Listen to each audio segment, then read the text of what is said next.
What if your greatest leadership influence has nothing to do with your title? Today, I'm joined by Megan Miller, Continuous Improvement and Employee Experience Manager at Hoosier Energy.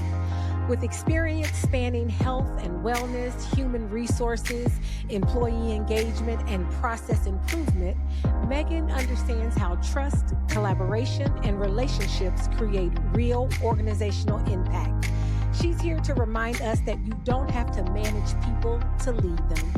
Let's talk about influencing without a title. Welcome, Megan. All right, good people. Like I said, today's guest is Megan Miller. And listen, I, again, will allow you to know that I am super honored and excited to have her here. We have gotten to know each other over the years through our work in the utility industry. And I have so much respect for her. She has been not only a partner, a co-facilitator, and now a friend. And I just appreciate your time today. Hey, Megan, welcome to Authentic Encounters, Lena Speaks. And why don't you just kind of give us an overview and let people know who you are? As a leader, as a mom, all the things.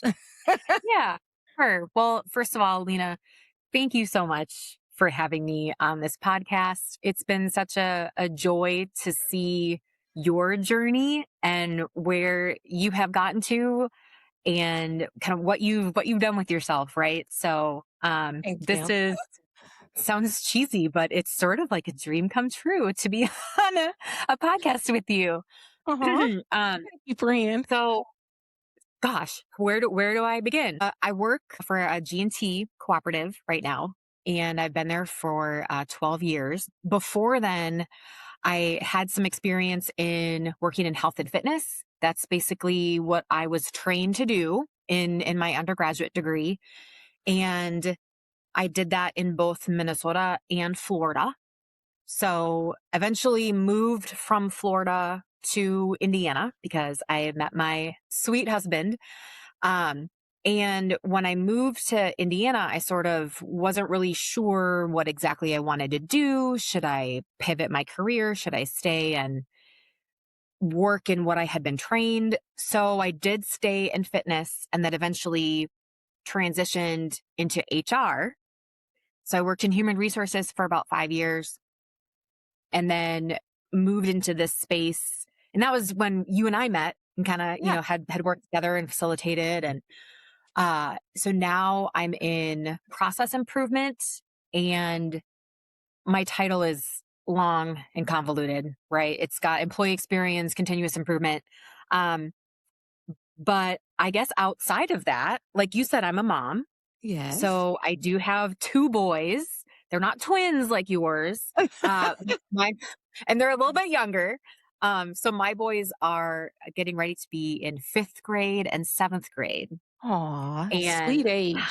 yes, time flies. We just finished building a house and, we bought 15 acres about a year ago, built a house. So we are kind of living our dream, so to speak, Yes. as far as what we eventually wanted to do.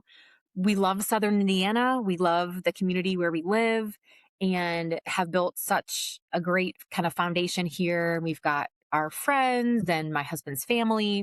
So I feel like my life really does kind of echo the cooperative principles Yeah. that you and I are both familiar with. So that's kind of led me here to you today. Awesome. Yes. I love Megan. Let me just tell you this. So when we would co-facilitate, of course, you know, both ends of the spectrum, she would remain refined and Mhm. professional. Me, on the other hand, I'm all out here, Dory. I mean, we worked really well together though, because Yes. whoever was in the class, we covered the personalities and the needs in the class. But I'm so grateful for her for allowing me to be me. And we've done a number of projects together and things of that Mhm. nature. So I have so much respect for her. So when you talk about, first of all, explain to people what G&T means. And just in case, because our audience is larger than like the cooperatives. So explain to Yes. people what G&T means. Sure. So before I came to a G&T, I had no idea what it was and thought no further about electricity than when I flip my light switch, I expect my lights to come on. And I think a lot of Yeah. people still think that.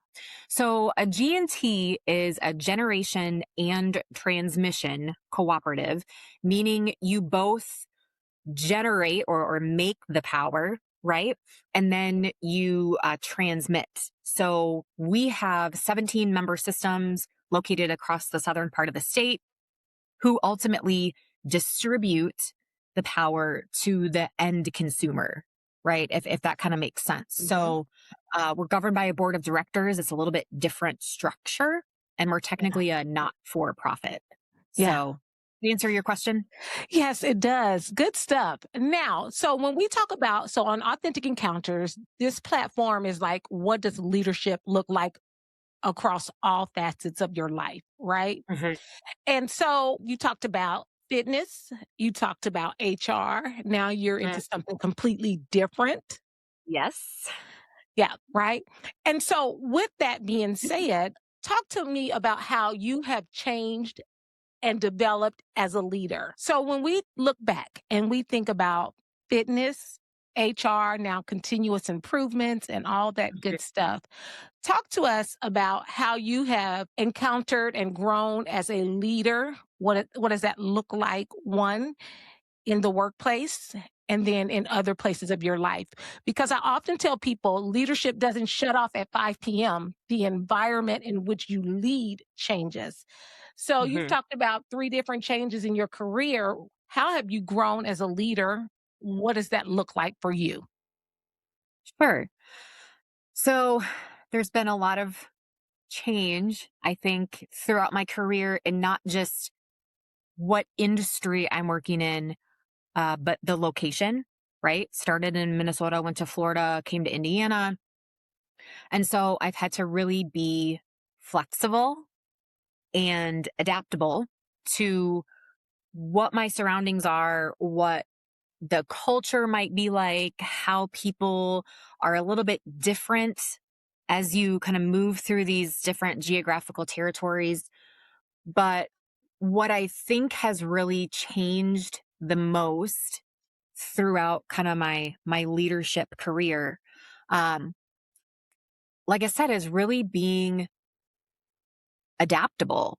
And I think at the end of the day, what I have discovered in working with people, because every Yes. one of my careers has really been centered around people, or my positions, I should say, people ultimately want to be listened to Yeah. and they want to feel heard. They want to feel seen. They want to feel valued and understood. Right. And so my ability to do that with Mhm. different kinds of people in different groups, different areas has really evolved throughout my career and these different places that I've lived and these different facets of work that I've encountered, right? Mhm. So then tell me how your lens, how you see leaders, how it's grown. Hmm. What did leadership look like in the physical? Oh, fitness. What did it mean to help people through the body? And then you Sure. like, oh, my lens of my career has changed. And now I've gone from body to mindset. And now from Yes. mindset to continuous improvement to Mhm. processes and functions. Talk to me about how you see people different through those lens. Sure. Such a great question, Lena, because the focus there really has changed. And I think leading in the fitness and wellness space was very much number one, leading by example, Mhm. which is something that I still try to do. Yeah. When you hear the phrase, be the change you wish to see, it's Mhm. attributed to a lot of different people. But ultimately, when you're in a position of leadership, and especially when I was in fitness, leading by example and practicing what you preach is kind of what that world sort of revolved around, right? Mhm. As I transitioned kind of out of physical and more into like we think of the HR space, Yes. there it was continuing to practice what you preach, but there's such an emphasis on people in HR, and we know Mhm. that HR is there for companies, it's there for people, but at the end of the day, you can't always give people the answer that they want. Yes. So it might be an uncomfortable truth. And I think there is where like emotional intelligence really started to come into play. Mhm. And sometimes acknowledging that, again, people just want to be listened to and valued and understood and those kinds of things. So making that shift or almost like building on top of what I did in fitness was sort of um, the idea there. And then as I've moved into continuous improvement and kind of looking at processes and workflows, and I do a lot of just working with groups across the organization, which I did before also. But the approach changing there, of course, then starts to get into people are deeply ingrained in the way they do things, Yes. right? They're comfortable with how they do things. Sometimes it becomes a part of their identity Yeah. and they can be resistant to change. Yes. Yes. So, and that again is kind of using all of these tools that I've already learned, but continuing to um, help other people kind of see, all right, what do all of our groups have in common? And Yes. people support what they help create. So trying to appeal to that when you're in the face of implementing change or asking, how can we do this better? How can we do this differently? How can we evolve? Um, it's really trying to keep kind of those commonalities in mind and for people to not feel threatened, right? Yes. And kind of make these like small incremental changes because as they compound, that is really kind of what we're after and what leads to that sustainable change, that process improvement is really uh, getting after. Yeah, that's good. Yes. And that's the thing that I talk to next level leaders about. I say, nowadays in time, what you have to really understand is that human behavior is patterned. Hmm. That's where the comfortability comes in at. And Yes. most of the time, people aren't necessarily bucking change, they're bucking the process of change. Because Yes. inherently, everybody knows change is always coming, always, Mhm. and it is needed in order for maturity, progress, innovation. So on the surface, people know change is there. Really, what they're generally scared about or fearful of or hesitant to is the process of getting to that other side. And so, Absolutely. yes, next level leaders often say, hey, we got to go past behavior modification. And how do we shift their mindset to Hmm. understand that, at the rate, let's also talk about AI, right? At the rate that AI is moving and impacting where we're going, we can only stay in comfort for so long. The Yes. biggest win is how do we as leaders get people to be comfortable being uncomfortable?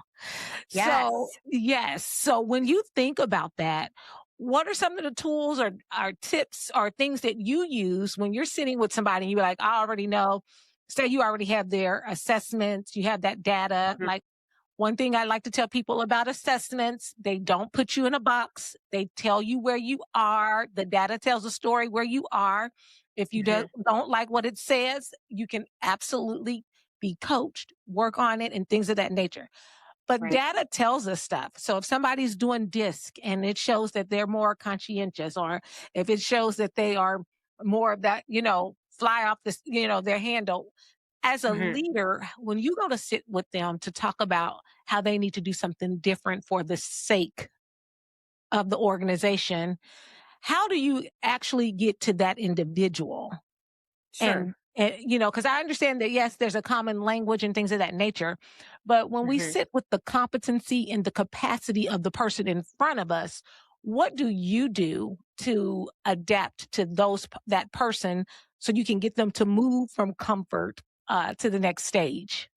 Sure. Yes, that's a great question. And as you mentioned, change is a certainty, right? They always say the only thing certain is uncertainty, but we know that change is coming at us, change is happening. And in our world of the GNT, knowing that there's this increasing demand for electricity that is just exponentially growing with data centers and megaloads and things like that, change is an inevitability. And Yes. people are always fearful of what they don't understand. Hmm. So some of it, Lena, I think is giving people a space or holding a space for them to ask questions about the change, to talk about what they don't understand about the change, to express the fear or uncertainty or I think it might will this mean I'm going to lose my job, or will Yeah. this mean you know what will this mean? Yeah. I think number one, giving people space to ask those questions and feel kind of safe and promote psychological safety is a Hmm. big piece of that. I think also, especially when you think about change management, one thing that I've tried to loop into communications is it's called WIFM. You might have Yep. heard of it. It's basically, well, yeah, what's in it for me? Yep. Okay. So trying to speak about change on a level that people will understand, right? How is it going to affect me? What are you asking me to do? How is my behavior going to be different? Anytime I think you can frame things around what's in it for me, that's going to help kind of put people at ease, help them understand the change a little bit Hmm. more.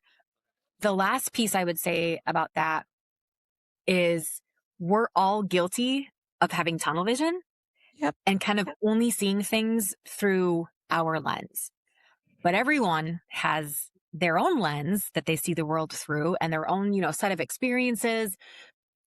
But calling attention to that and trying to help people put themselves in the shoes of someone else, Hmm. and look at the world or look at the change from another perspective. A lot of these events that I facilitate, you would be astounded how the light bulb goes off for people when they simply are in a room together and they can have real time conversation and they hear someone else's perspective. Hmm. It's always amazing to me. And then I ask the question, okay, well, did you know that? Or have you shared that with that person? No. Hmm. Yeah. And so just the communication and the hearing or sharing of, I think, different perspectives and different experiences can be such an eye opener for people that can really help them say, oh, I excuse me, I didn't realize that, or I Yeah. never knew that, or now that makes sense. Yeah. Yeah, that's good. And that's often what I tell people when we start helping people have those authentic encounters in the workplace, in the eye-opening pieces, Mhm. especially like in the utilities, right? Especially in electric cooperatives. Historically, I know things are shifting. Historically, people stay at the co-ops for a long time.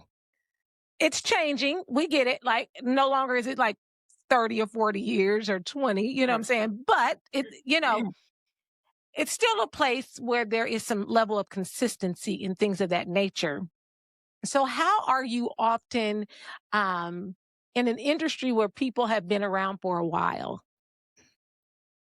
Mhm. right? Um, how are you helping them, each side, the new people coming in that are new to the co ops? You know, when I went to the co ops, I grew up in Indiana, and I'm actually on co op lines now. But when I grew up in Indiana, I didn't even know what a co op was. Yeah. I will tell you, I've met people here out and about, and I when I used to work for the co-ops, and I'd be like, "Oh yeah, I work for a co-op," and especially people on 9 star lines, I'd be like, "9 star?" They're like, "Yeah, that's who we pay. I think it's a co-op." They didn't know, right? Yeah. So I often travel states and get to talk to different people. But often, what I tell people is, how do we honor the people who have been there, that laid the Mhm. foundation? Because without them, that would not be there. But also, how do we get both sides to honor each other? The new people with innovation, the way, how do we get them to honor? We built it, we sustained it, And then how do we get them to say, yes, and we need you so it can continue on. And Yeah. there's a message there. So how do you use your HR, even though it's not your title and role anymore, you still have that Mhm. desire for people. How do you bridge the human component of that with helping those two different groups hear each other? We do have a lot of people who stick around, don't we? We actually just had one of our employees celebrate his 50th anniversary. And he's 50. still working? He is. Okay. Mhm. It's Okay. absolutely amazing. Um, so to your point, we do see so many people that have this tenure, this experience, this rich history of, well, we've always done it this way, right? Yes. And who have really put in a lot of work to get to where they are. But on the Mhm. other hand, we've got, new generations coming into the workforce with different ways of doing things, looking through, their individual lens. They want different things. They're more focused on AI. They want more feedback. So that's a big gap, Yeah. right? To your point. And how do we kind of bridge that? I think, and in my experience, number one, it's the power of relationships Mhm. and building relationships with people, right? Mhm. Which is one thing I have leaned a lot on, and I feel like I've been successful with in my career, Yes. especially at Hoosier, in just being able to work with so many different kinds of people. I think developing a relationship with someone and getting to know them beyond their title, Yes. just details about their life, their family, what drives them, what are their hobbies, what are they into, what do they do on the weekends, just little things, right? People don't. Oh, you say this the best, Lena, and I'm gonna butcher this, but it's people don't care how much you know until they know how much you care. Yeah, you didn't butcher it. You said it. Okay, okay. I actually got it. So, um, that to me is not truer than in this particular space. Yeah. So, actually caring and moving towards people when you're then faced with a change or trying to get people to do something a Mhm. little bit different or to see another perspective, Mhm.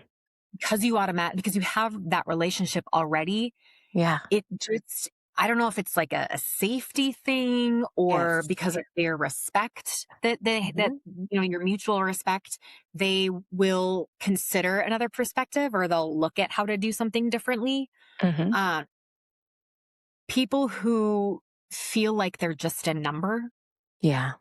or like, oh, so and so doesn't know my name, um or they've never met me, those people are going to be much more resistant, Yeah. right? Mhm. So, and then ultimately at the end of the day, it's getting those people, those groups in the same room together, Yeah. and again focusing on commonality. Mhm. Or like sometimes when I introduce our new employees, because I work a lot with our new employees, to our other tenured folks in various areas, I will try to pick out something just that I know through conversation with them that kind of helps them and outside of work, usually Mhm. that helps people kind of connect, Yeah. right? And then they kind of let their guard down. Yeah. So, Because usually what I see is people need to see the humanity in other people. They yes, need to see exactly. the humanity. And what happens is when you build those relationships, the you see the person, not the threat. When you Mhm. build the relationship, you know them so you can grant grace, is what I like to say. So when Yes. somebody says something in their humanity, you be like, oh, I know I'm enough to grant grace. They didn't mean it the way it came out. You know what I'm saying? Yeah. And Yeah. people also build those relationships so you have that relational capital. Hey, Mhm. you know what I'm saying? Yeah. Listen, I took from you today, you took from me today, yesterday. It's back and forth. There's some level of reciprocity in the workplace, right? Mhm. Because most of the times, what people are doing when it comes to processes and procedures, they're putting a human face on it. Most of the time, it's not personal. It is a process or a procedure that is broken, but people are putting human faces to it because they're not doing that deeper work of saying, no, I know you as a person. Let's go back and evaluate the process, the Mhm. procedure. Let's go back and look at the communication. This is not a personal attack against me and what I'm saying, right? We need to have clarity, and you don't really get to have that unless you have that relational capital that you can spend with one another. So, with that being said, how are you guys at Hoosier? Are you as an individual, or when you're walking into these teams? How are you creating intentional spaces and opportunity for that personal side to happen? So we know meetings come with agendas and things of that nature, but Mhm. how are you setting up the meeting, the interaction, the events that it is leaving room for the personal side? And most people don't understand that there is a business case to building relationships. So, especially I get to talk, I listen, if you work in operations, engineering, and things of that nature, you're generally the ones that I've observed. They're like, hey, we're here for Mhm. a reason. We got to get work done. Yeah. Uh, but until technology and IT takes over, the results that we get done gets done through the hands of people. And in order Yes. to get those results in the least friction way possible, you got to effectively lead people. And some people need that relational component. So, how are Mhm. you setting up those events, those trainings, or those opportunities where there are some intentional relationship things built in? So, what are some things you do for that? Sure.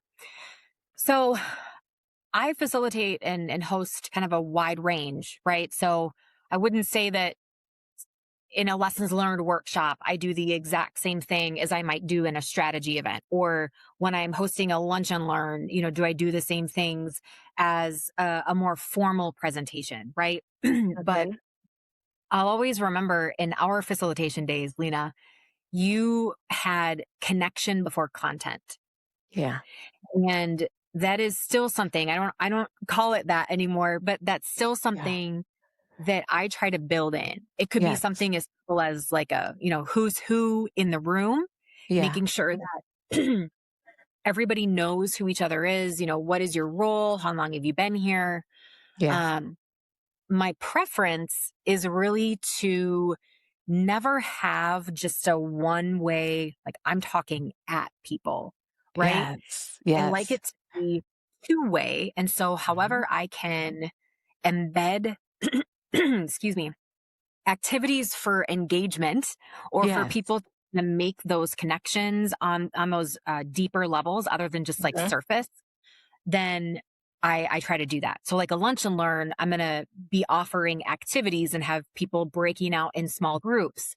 Um, if it's a lessons learned workshop, it's a little more, we do the stop, start, continue activity, which I know that, Yeah. that you have seen. So, what do we want to continue doing? What do we want to stop doing? What are some best practices that we want Yeah. to roll forward in our projects? Mhm. Uh, it's like you said, getting people or creating the conditions for people Mhm. to see the humanity in others and to get to know them on a level outside of just another Hoosier employee Yes. ultimately helps make us all successful. And I think also helps make people realize we're all on the same team, Yeah. right? I mean, at Yeah. the end of the day. And so let's help each other be successful. And that doesn't mean that there are no challenges to that, right? Like we don't want to gloss over problems Right. by creating sort of an environment like that. It's easier to talk about what the challenges are Mhm. and then to kind of voice that out loud. Mhm. And benefit that I have, Lena, is because I'm a team of one. Okay. Um, I can be a little more objective, I think, in a lot of Mhm. these scenarios and these Yeah. events because I'm not the one that's actually doing the work. right? So a Mhm. lot of what we end up uncovering is help me understand why you might do things this way, or Mhm. help me understand how this came to be. And Yeah. so through that explanation, I think helps people really dial down, Yeah. right, on maybe their defensiveness. And Mhm. because everybody loves to talk about what they do, Yes. right? People love And talking about themselves, honey. yes. I mean, listen, everybody has an ego. And I mean, just to what extent people tap into it. But that's what I tell people all the time. Hmm. People love talking about themselves. You know what I'm saying? And not even in egotistical ways. Hmm. Does that make sense? But you're Yeah. right. Yeah, people love sharing about themselves, even those people that are introverted. For the most part, if you get them in the right environment, they would like you to see a piece of who they are, you know? Hmm. Now, I often tell people, sometimes I don't know if we have after COVID, if it didn't leave aliens. I'm just sometimes people's behavior. I'm just like, were you dropped off? Were you dropped off? Because I need to know. So I'm just saying. I'm saying. So I Yeah. digress. This is what I'd like to say. So over the years, we've been able to let's just be honest, that we were women in the workplace, right? Hmm.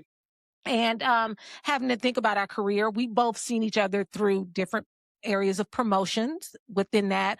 And we've just had some conversation about, oh, what's the right time? And I have more in me and things of that nature, right? So if there is not only a female leader, but any leader listening right now, and they're looking at their career and they're needing to reinvent themselves, or they're finding that, man, I probably have outgrown this position, want to stay with my company. How do I have those hard conversations to say, I'm changing? Like, I value being here, but how can I contribute differently? Because I know that's part of your story as well. What Yes. would you say to encourage someone to say, hey, um, you need to speak up and you need to let people know, and don't just think that they see this evolution and transformation happening in you, because sometimes they're so busy they don't. And it's not Mm. that they don't value you, but they tunnel vision set in and they be like, oh my God, Megan has bloomed into a whole completely different butterfly. You know what I'm saying? So what is your encouragement to someone who is growing in the workplace and may not be on somebody's radar? How would they advocate and raise awareness about how they can contribute differently to the organization? Such a great question, Lena, because I mean, as women too, I think we fall into the support role so often Mhm. of, I'm just going to do what I'm asked and I'm not going to rock the boat. Mhm. And, someone will notice if I'm doing a good job.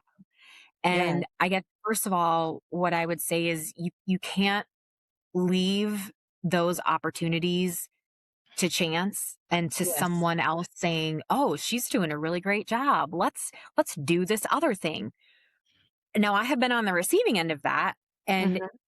hell, it was great, right? And I appreciate that I have had leaders who have seen potential in me and Yes. elevated. That only gets you so far. Yes. And so realizing that you need to be your own best advocate, Mhm. and you can do it, but to kind of find your voice, and it can be an uncomfortable conversation, right? Mhm. I mean, I know when I think back to times in my career, and I had one fairly recently, it was probably about a year and a half ago, where I just felt like I have more to give, but what I'm doing is not, it's not doing this, Mhm. right? And I don't want to go anywhere. But if I say something, am I going to get, I don't want to say punished, but will they think I'm ungrateful? Mhm. Will they think I'm unhappy and I want to leave? Will I Mhm. not get included in projects? I mean, things like that. There's definitely Right. a fear there, I think, Right. of speaking up and saying Mhm. something. So being your own advocate and taking that step and being vulnerable and being Mhm. honest no one's going to read your mind. Right. Right. And so you really have to use your own voice. And I Yeah. think leaning on other women, this industry is Yeah. crazy male dominated. Yeah. I can't tell you how many times I'm in a room and I'm the only female. Yeah. And Listen, you've been the only female. I've been the only minority female yeah, for yeah, the, you the can make whole it 10 one years. finger. The whole 10 years I was there, the only minority by, Yeah. by, by race, the only one. I get it though, right? And listen, it's been hilarious because like you maneuvered those spaces. I did too, but I'm not only am I the minority, but I'm loud. I I take risks. Hmm. I say things that I live on the edge. You know what I'm saying? So but there's a level of appreciation for being able to speak up and advocate for yourself and to say those things and take calculated risk when it's time, right? Hmm. Um I can remember I had to have those same conversations about, the promotion was coming, but there was a gap in the pay. And, was able to do, yes. So I was able to do my due diligence and I worked with Hmm. my coach. And listen, they made it right. They made it right by a hefty sum. They made it right. Does that make sense? So, Yeah. yeah.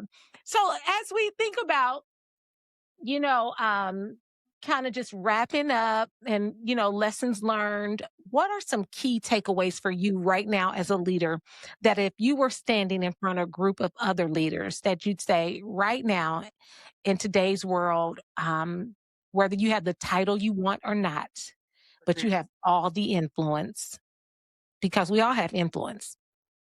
Yes. What would you encourage leaders, male or female, young or old, veteran or newbies? What would you say to them about being able to leverage their influence in the workplace, right? Hmm. To match their contribution that they'd like to leave? Influence is more, and we've talked about this, than a title, right? Yeah, And I've been a Hoosier 12 years and I've never formally managed people. yeah, However, if someone were to ask me, do you have influence, or even how would you categorize or characterize your influence? I would unequivocally say, yes, I have influence. That doesn't mean I have the influence that our CEO might have. yeah, Um, but I think in addition to being authentic, which goes without yeah, saying, this podcast, right? yeah, You yeah, always have yeah, to be. Um, I think I'll reiterate something I said earlier, and that's be the change that you would like to see.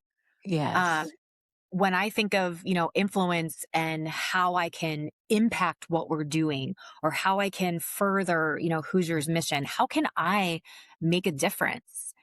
And number one, that's getting clear on what I see the difference as being, right? I want to make Hoosier a better place to work. yeah, In every role I've held, that's been my goal. And so when I think about what that looks like, well, I better be doing those things, hmm, right? If yeah, I'm not doing those things, then why would anyone listen to me or let me influence them, right? And alongside that influence is, we talked about this earlier, the power of building relationships yeah, and also building trust. I yes, mean, and trust doesn't always mean that you have the right answer or you're going to agree, or I have all kinds of opinions yeah, that don't necessarily mean, oh, that's what the organization should do. Well, Megan thinks this, so that's what. yeah, But it's the trust to building trust to be able to share those things, and hmm, then saying, hey, someone might disagree with me, and that's okay, but I'm going to, do what Hoosier thinks is best because I want to see Hoosier be the best place to work that yeah, they can, yeah. right? Mhm. So, Yeah. Awesome.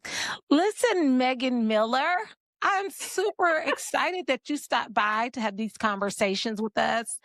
And what I would say that I want to say to you is I have seen you not only grow as a leader, a colleague, a friend, a co-facilitator, but just glimpse of, you share your stories about your boys and, your healthy lifestyle. I've seen it. Like, I really do appreciate those things in you. No, seriously.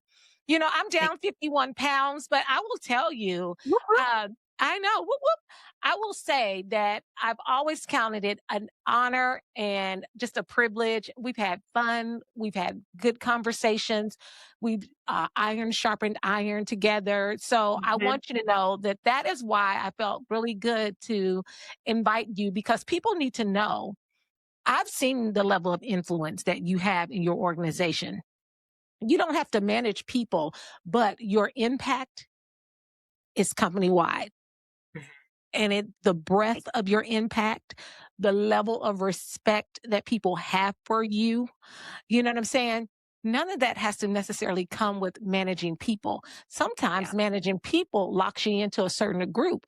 You are gifted and honestly privileged enough to have the breadth of the whole organization. So, yeah, I just wanted to let you know that, people see you.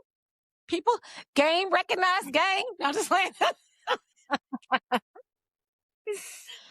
I just want to appreciate you for sharing your time, right? Sharing your time. Now, Megan, are there things that people like? Do you still do fitness classes on the side? Do you speak about certain things? Do you do little things here and there when you have free time? If so, is there anything you'd like to share with the people? It's Oh totally my up to god. you. Well, I don't really teach anymore. I am currently so I've been training for a marathon, Ooh, and yeah, so it's in 2 weeks. okay. Uh, and I think what I would share with people about that is just that so many times people are like, "Oh, I could never do that." And it's Yeah. not just that, it could be other things. I don't know how you, oh my gosh, that just sounds, and I always say, you know what? You can do anything that you train for, that you put time into, that you set your mind to, like, just people limit themselves Yeah. so often, I think, especially Yes. women. Yes. And so trying to step outside of your self-limiting beliefs, right? Yes. And Yes. to, give it a try. Yes. People would be really surprised what they're capable of Mhm. if they stop telling themselves that same story. Yeah. Yeah. Does that make sense? Good. Yeah. That's good. It is that, right? It is the stories we tell ourselves. Mhm. It's kind of like I'd say with people, whatever you feed your brain, just like your body, the results will produce it. Does that make sense? Yes, So a healthy absolutely. inner conversation about yourself produces healthy outputs. So Mhm. not only do you influence other people, you should be influencing yourself with your own words. So Yes, thank you, 100%. Megan Miller. Thank you so much for your time today. Ready to keep influencing without a title and lead with greater impact? Then join us this summer for the Authentic Encounters Summer Reset Rooms live on Zoom. The Leadership Reset Room meets Tuesday over lunch, and the Relationship Reset Room meets Thursday evenings. Each session includes practical tools, meaningful conversations, and downloadable takeaways to help you grow. Register at AuthenticEncountersLLC.com. And remember to like, share, and subscribe. I'm Lena Morris, founder and CEO of Authentic Encounters and host of Lena Speaks. Until next week, go out and lead with influence on purpose.